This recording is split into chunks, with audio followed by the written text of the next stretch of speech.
I never thought I'd be sharing this, but here goes. I'm Sarah, 32, a marketing exec. My parents split when I was little and my dad was always the stable one. Mom remarried this guy, David, who's always been around. I've always felt like Mom saw me as her backup plan, financially and emotionally. David, with his big business deals, just kind of overshadowed everything. I've spent my whole life trying to get her approval, but it always felt like I was being used, especially when it came to their money problems. I just found out something that makes me question everything I thought I knew about my family, and I'm not sure how to deal with it. The phone rang. It was Mom. "Sarah, honey, can you talk?" Her voice was thick with fake tears. "David's business. It's not good. We're in a real bind." "I hate to ask, but," she trailed off, letting the silence hang heavy. My stomach dropped to my knees. Here it was again, but she sounded different, desperate. I might be able to help," I said hesitantly. We talked a bit longer and I promised to think about it. After I hung up, I absent-mindedly set my phone down, not realizing the call hadn't ended. Then I heard it, Mom's voice, clear as day but different, lighter. "Did you hear her?" "Hook, line, and sinker," David chuckled, a deep booming sound I usually found intimidating. 15 grand just like that, I swear, Elaine, you could sell ice to Eskimos." Mom laughed, a high-pitched, almost giddy sound. "She's such a sucker for the guilt trip, always trying to please me. It's pathetic, really." David replied, "After everything we've done for you." A cold wave washed over me. My hands trembled so badly I had to set my phone down. I could barely breathe. $15,000. They were talking about me, about my money. "This isn't about you." The words echoed in my mind. I had been played again. "You're making a big deal out of nothing," my mother would say. "Remember that time she bought us that new car? She practically begged us to take it," David said. "And the down payment on the condo, child's play. She needs to think about what's best for the family." I sat there frozen, listening to them dissect my generosity, turning it into a joke. Is this what they really think of me? I wondered. Am I just an ATM to them? The illusion of a loving mother-daughter relationship shattered. It was always about the money. Always. My chest tightened until I could barely breathe.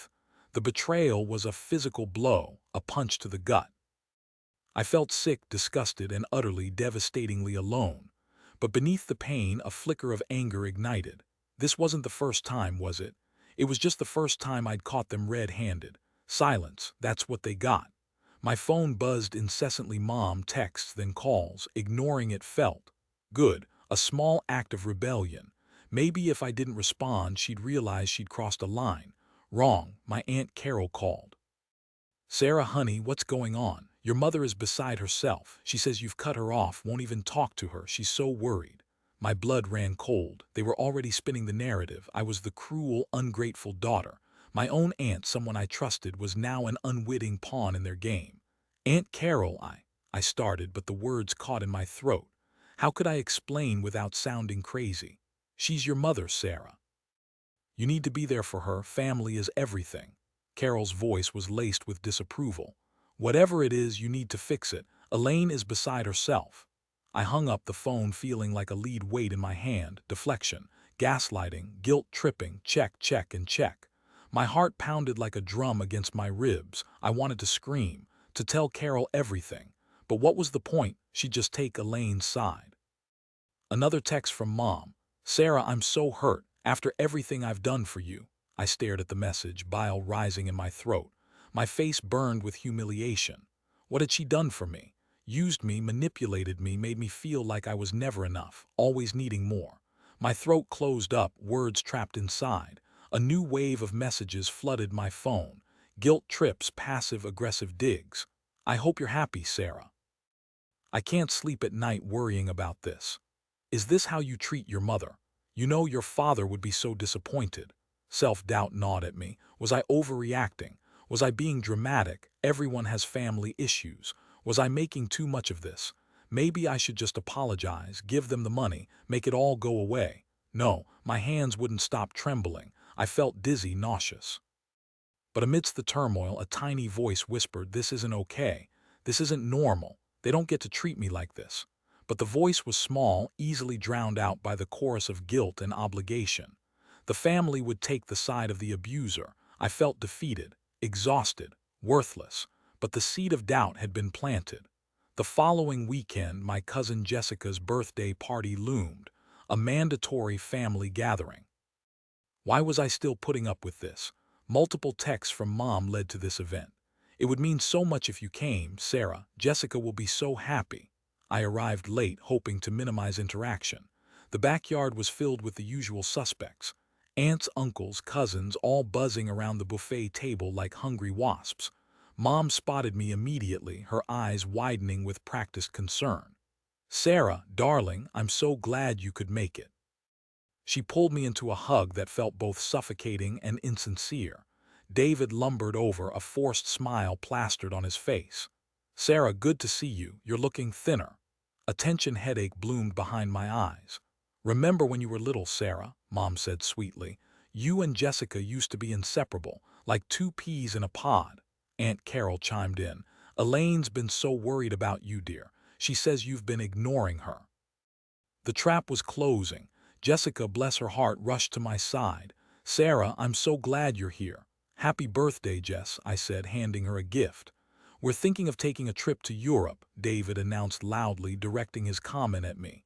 "Elaine deserves a break, don't you think?" My stomach churned. "Of course those trips aren't cheap," Mom sighed dramatically. It's hard to manage with David's business being unpredictable. The subtle demand hung in the air, thick and suffocating. "Remember all those times Mom took care of you when you were sick? She's always been there for you," Carol added pointedly. "When you were in the hospital, she was so devastated," Jessica said. Flashback. Mom, on the phone, making plans while I recovered from an appendectomy. "I'll visit you later, honey, I'm busy." I took a deep breath. "It's good to see everyone," I said, my voice surprisingly steady. "But I actually have to leave soon. I have a prior engagement." Mom's smile faltered. "Oh, but you just got here." "I know," I said, "but I really can't stay." I excused myself, grabbed a plate of food, and retreated to a quiet corner of the yard. A few minutes later, Mom followed me, her face a mask of wounded innocence. "Sarah, can we talk?" "Just for a minute. Here we go." "I really don't have time, Mom," I said, my voice flat, a small boundary, but it was a start. "You're being ridiculous, Sarah," Mom said, her voice rising slightly. "I'm your mother, you can spare me a few minutes." Before I could respond, a voice cut in. "Everything okay here?" It was Liam, my fiancé. He'd arrived just as things were heating up. He had met my mother a few times, and she had always been polite to him but distant. He knew that family gatherings were not easy for me, but he had never witnessed her behavior firsthand. "Just catching up with my daughter," Mom said, her smile turning on him. "Liam, darling, how are you?" "Doing well, Elaine," Liam said, his eyes shifting to me, a silent question in them. "Sarah, can I steal you for a minute? I wanted to show you something." I nodded gratefully. "Excuse me, Mom." We walked away towards the far end of the yard near the rose bushes. As soon as we were out of earshot, Liam stopped. "What was that about?" he asked, his brow furrowed with concern. I hesitated, picking at a dead leaf on a rose bush. "It's complicated." "Complicated like your mom is subtly guilt-tripping you into giving her money? Complicated?" My head snapped up. "How did you know?" He sighed. "It's always the same, isn't it? The concerned looks, the thinly veiled hints about their financial woes. I've seen it before, Sarah." I don't want to talk about it," I mumbled, shame creeping up my neck. "It's embarrassing." Liam gently took my hand. "Hey, look at me. There's nothing to be ashamed of. Your family dynamics are unique, but you're not responsible for their behavior." I looked down at my shoes. "It's always been like this. Ever since I was little, they need something, they call me. I'm the responsible one, the successful one. It feels like it's my duty." "That's actually not normal family behavior, Sarah," Liam said softly. "That's called being a financial crutch, and it's not your duty to support them if it's actively hurting you." "But she's my mother," I said, the words barely a whisper. "And you're her daughter. You deserve to be treated with basic respect, not like a walking ATM," Liam said, his voice firm. "Tell me what happened." I took a deep breath and started talking. I told him about the phone call, about overhearing Mom and David laughing, about manipulating me. I told him about the constant requests for money, the guilt trips, the feeling of being used. I told him everything. As I spoke, Liam's expression shifted from concern to shock, then to anger. "That's wow," he said finally. "That's manipulative, Sarah. You realize that, right? They are actively manipulating you." I swallowed hard. I guess I knew it deep down, but hearing you say it, it makes it real.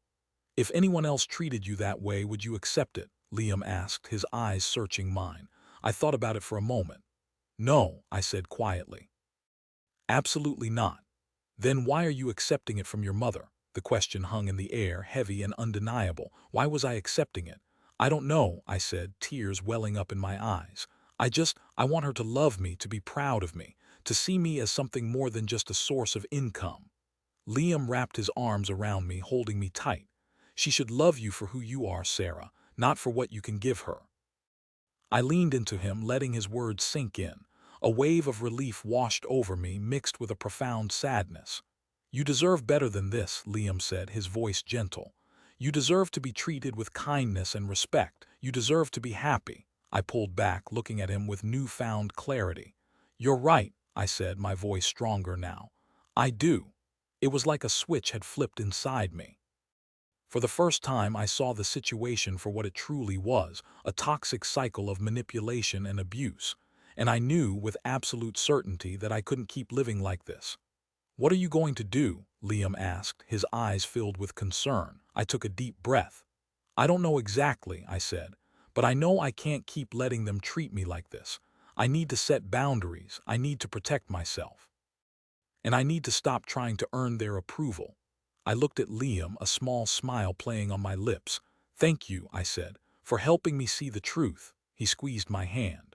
"I'll always be here for you, Sarah, no matter what."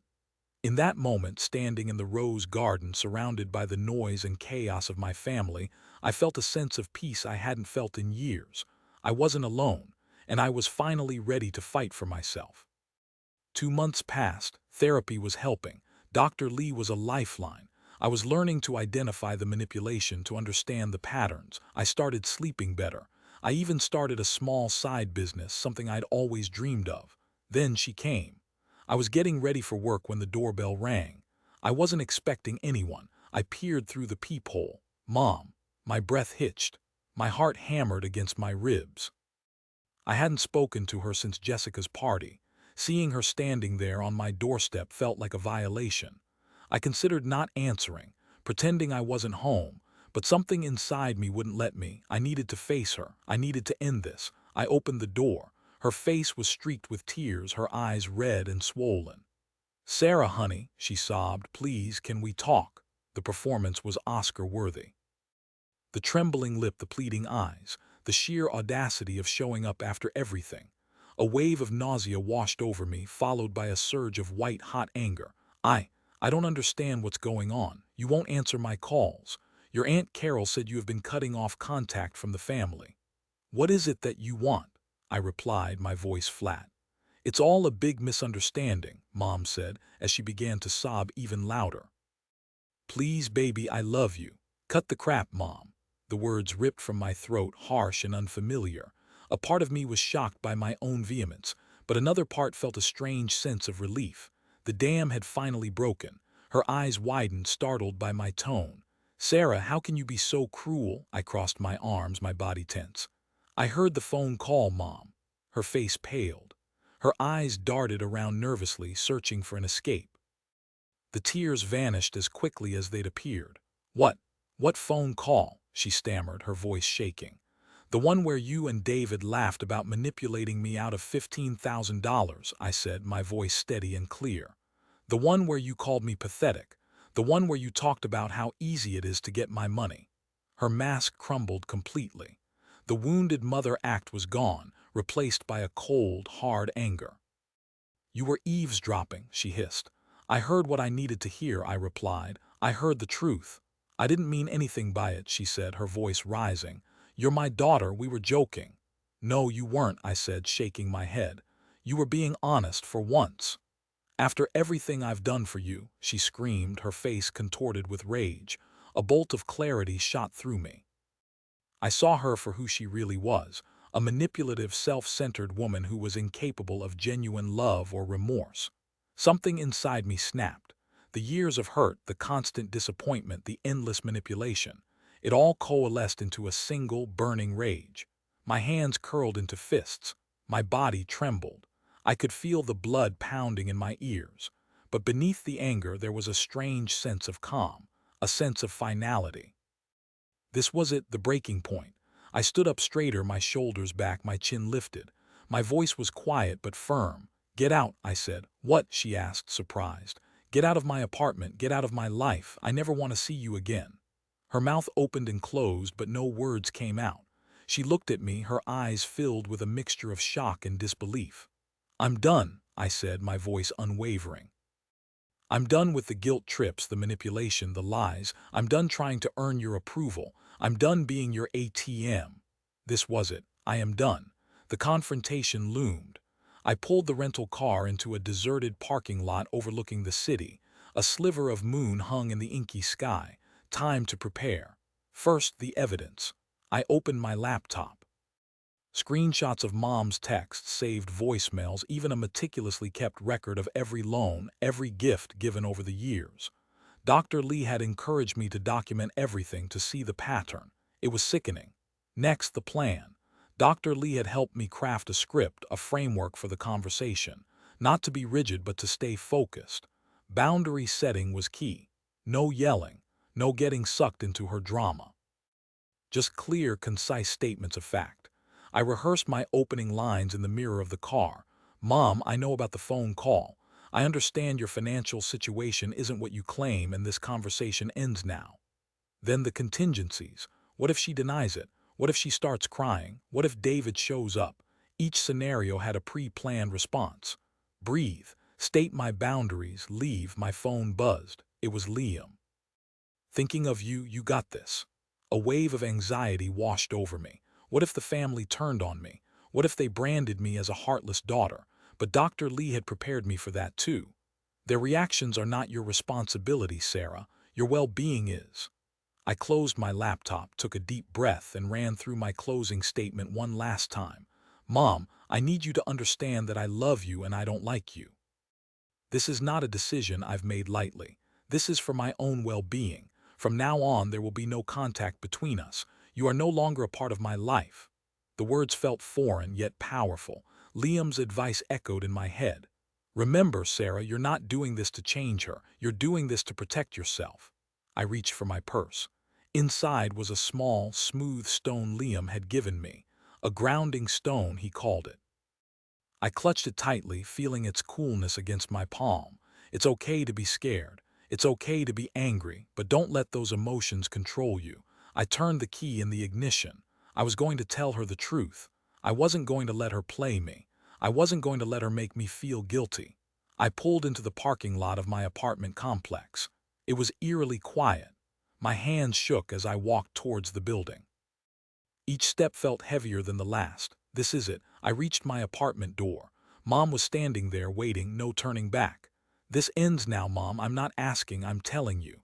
My voice resonated in the small hallway, sharp and unwavering. Her face crumpled. "Sarah, please don't do this." "Do what, Mom?" "Protect myself. Value my own well-being." I stepped aside, gesturing towards the door. "You need to leave. I'm your mother." She wailed, tears streaming down her face. "How can you treat me like this?" "Maybe if you acted like one, this wouldn't be happening," I retorted, the words laced with years of suppressed pain. "David's business. We need help," she pleaded, her voice cracking. "Please, Sarah, I'm begging you." "Those tactics don't work on me anymore," I said, my voice flat. "I know the truth, Mom. I heard the phone call." The color drained from her face. She stumbled backward, her eyes wide with fear. You couldn't have." "I did," I confirmed, watching her carefully. "I know you manipulated me. I know you laughed about it. I know what you really think of me." "No, that's not true," she cried, desperation clinging to her voice. "I love you, Sarah. You're my daughter." "No, I am not your daughter. You are just a woman that gave birth to me." "I don't love you," I responded. The words felt like a dagger, but the honesty set me free. "You love my money, my generosity, my willingness to be used, but you don't love me." Her eyes narrowed and the mask slipped completely. The wounded mother was gone, replaced by a cold, calculating woman. "You ungrateful bitch," she spat. "After everything I've done for you." What have you done for me, Mom? I challenged, my voice rising. Used me. Manipulated me, made me feel worthless. That's not love, that's abuse. She lunged at me, her hand raised to strike. I flinched but stood my ground. Don't, I said, my voice low and dangerous. Don't you dare touch me. She stopped, her hand hovering in the air. She stared at me, her eyes filled with a mixture of rage and disbelief. You've changed, she said, her voice trembling. You're not the same Sarah I knew. No, I'm not, I agreed, a flicker of pride in my voice. I'm stronger, I'm wiser, and I'm finally free. I took a step closer, my eyes locked on hers. This isn't about money, Mom, I said, my voice clear and unwavering. This is about control, and you've lost it. I reached for the door and opened it wide. Get out, I said, my voice firm, and don't ever come back. She stood there for a moment, frozen in place. Then with a sob of rage and frustration, she turned and fled. I watched her go, a wave of relief washing over me. It was over. I was finally free. I closed the door and leaned against it, my body trembling. Tears streamed down my face, but they weren't tears of sadness or pain. They were tears of liberation. I had done it. I had finally stood up to her. I had finally broken free from her control. I took a deep breath and straightened my shoulders. The road ahead wouldn't be easy. There would be fallout, accusations, and probably a smear campaign, but I didn't care. I was free.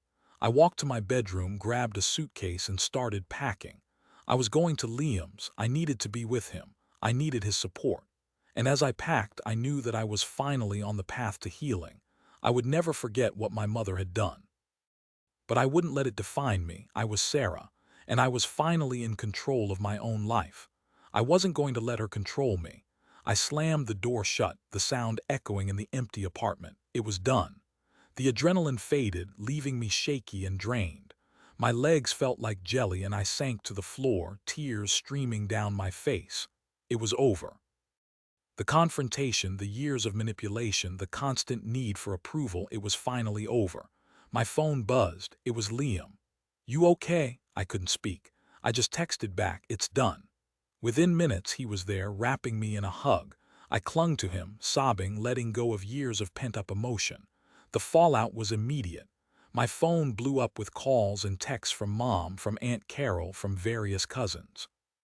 All variations of the same theme. How could I do this to my mother? How could I be so cruel? I ignored them all. Liam stayed with me that night, holding me while I cried myself to sleep.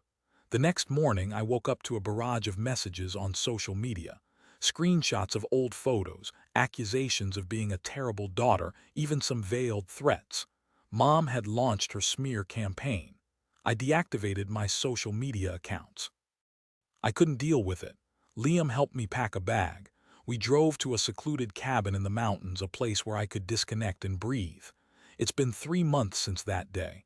3 months of therapy, of self-reflection, of healing. Things aren't perfect, but they're better, so much better. The silence from my mother is no longer painful. It's a relief. A weight lifted. My extended family is divided. Some have taken Mom's side, spreading lies and gossip. Others have reached out, cautiously offering support. Aunt Carol sent a text, apologizing for not listening to me sooner. She said she'd always had her suspicions about David, but she never wanted to believe them. I haven't responded yet. I need more time. Liam has been my rock. He's patient, understanding, and unwavering in his support. He reminds me that I'm worthy of love and respect, even when I doubt it myself.